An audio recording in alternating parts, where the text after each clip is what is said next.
So today we're going to quickly learn how to tune your guitar. For this kind of guitar, we have an acoustic steel string guitar.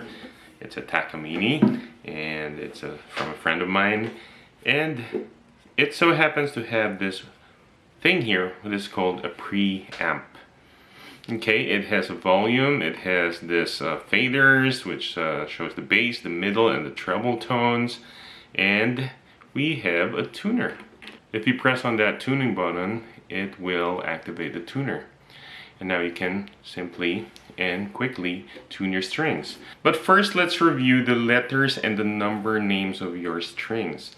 The thinnest string below is the first string. It's also called the E string because it produces an E note. Okay, this is called the high E string. The next string above that is the second string. It's also called the B string.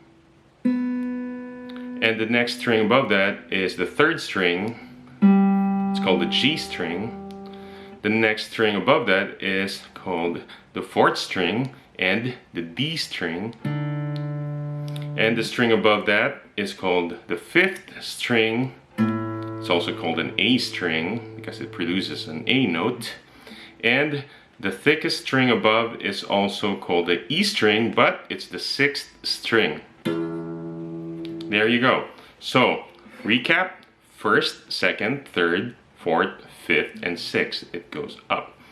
And then the letter names of the strings, from the thinnest string, E, B, G, D, A, and E. If you name it from the bottom, but if you name it from the top, the thickest string, it's E, A, D, G, B, E.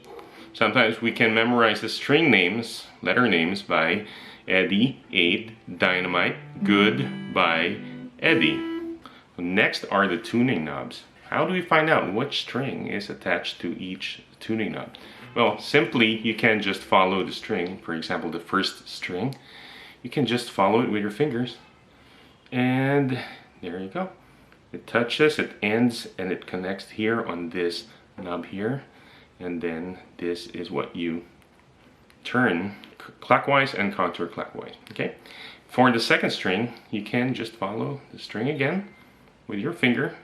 Follow it, and it goes there. Actually, you can see it. You can look at it. The third string also follows there and ends up to here, this number right here, and so forth. Okay. So now let's look at the tuner. This is the tuner button. I pressed it. So I turn on the tuner button and it activates the tuner. So let's first tune the first string. Remember, the first string is right here below, and then you follow, put your fingers right there. If you want to tighten it up, you have, if you're looking at it this way, you tighten it clockwise. If you want to tune it loose, you turn it counterclockwise this way.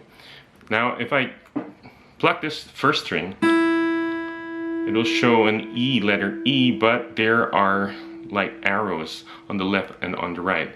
Let me see if I can tune it down. Now you see there's an arrow on the left side of the E. It's inverted on the video, but it's on my left when I look at it from my perspective. That means I need to tune it higher. So I twist the knob counterclockwise like that until I see both arrows lighting up. If I overtune it higher, the arrow is on the right side. It means you have to turn the knob counterclockwise back. Okay, until you see those arrows appear on both sides. There you go. Okay, now same thing applies with the other strings. Let's see on the B string. Well, it happened to be a little bit higher, so we go a little lower until I see both arrows lighting up. There you go. Same for the G, for the D. This time the D string is up here.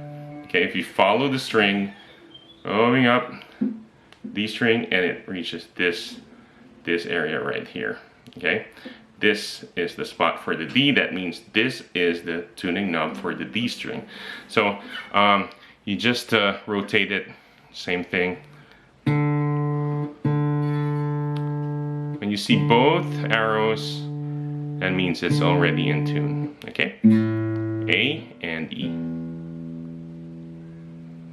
A little bit, there you go.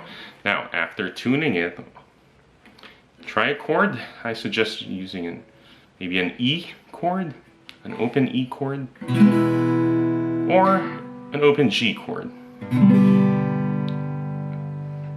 There you go. So, hope this helps you out, and I'll see you on our next lesson.